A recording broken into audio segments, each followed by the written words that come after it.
ప్రపంచ దేశాల ఒత్తిడికి తలొగ్గిన పాకిస్తాన్ నేడు విడుదల కానున్న అభినందన్.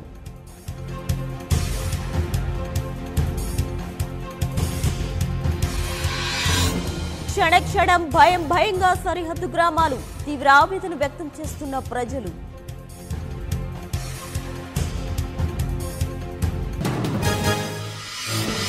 ఉగ్రవాదాన్ని ఎగదోసినంతకాలం దాడులు తప్పవు, కవ్విస్తే తిప్పికొడతామని స్పష్టం చేసిన త్రివిధ దళాలు.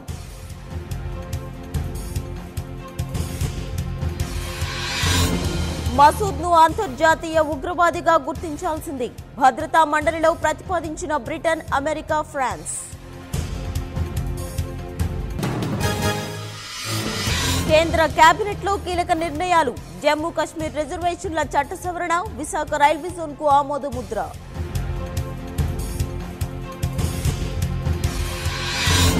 ప్రధానికి చంద్రబాబు మరోసారి బహిరంగ లేఖ, ఇచ్చిన హామీలు నెరవేర్చలేదని మండిపాటు.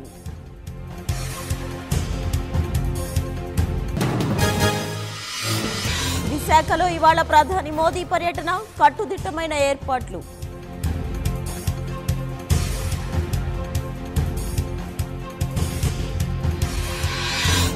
మోదీ పర్యటనను అడ్డుకుని తీరుతాం, నిరసన కార్యక్రమాలకు పిలుపునిచ్చిన టీడీపీ.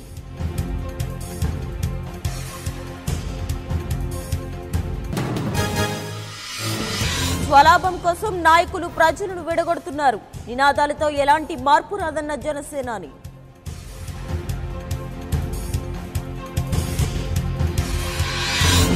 రైల్వే కోడూరులో 99 టీవీ ప్రతినిధిపై పోలీసుల దాడి, భగ్గుమన్న జర్నలిస్ట్ సంఘాలు.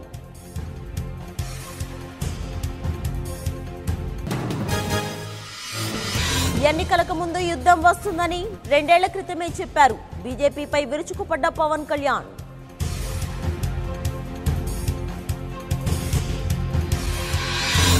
యుద్ధం ఇరు దేశాలకు నష్టమే, భారత్ పాకిస్తాన్ మధ్య ఉద్రిక్త పరిస్థితుల నేపథ్యంలో పవన్ వ్యాఖ్యలు.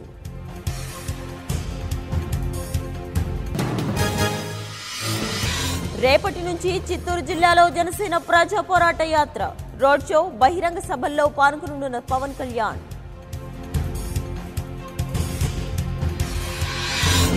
టీడీపీలో చేరిన ఉద్యోగ సంఘాల నేత అశోక్ బాబు, కండువా కప్పి ఆహ్వానించిన చంద్రబాబు.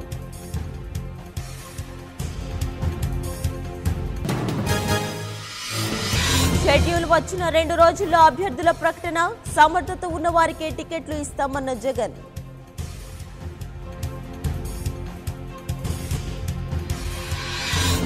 త్వరలోనే జగన్ బస్సు యాత్ర, మరోసారి ప్రజల్లోకి వైసీపీ అధినేత.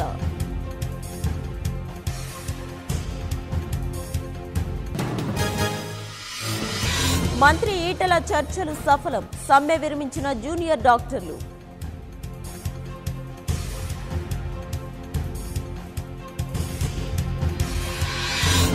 ఎన్నికల నామినేషన్లకు ముగిసిన గడువు, టీఆర్ఎస్, ఎంఐఎంతో పాటు బరిలో కాంగ్రెస్.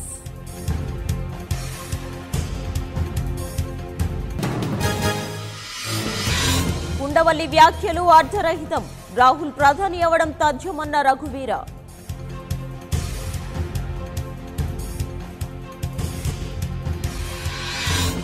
ఇరవైకి పైగా వాహనాలు వరుస కడితే టోల్ రద్దు, ఏప్రిల్ 1 నుంచి అమలు చేయనున్న హెచ్ఎండిఏ.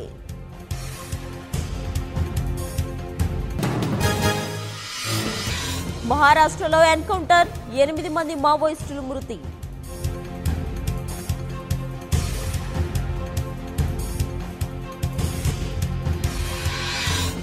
అర్ధాంతరంగా ముగిసిన కిమ్ ట్రంప్ భేటీ, ఎలాంటి ఒప్పందాలు లేకుండా కొనసాగిన సమావేశం.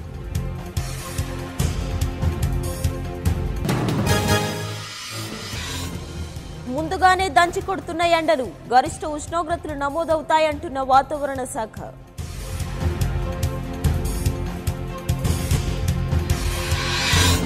ఈ నెల 22న లక్ష్మీ ఎన్టీఆర్ విడుదల, అంచనాలు పెంచేసిన ట్రైలర్స్.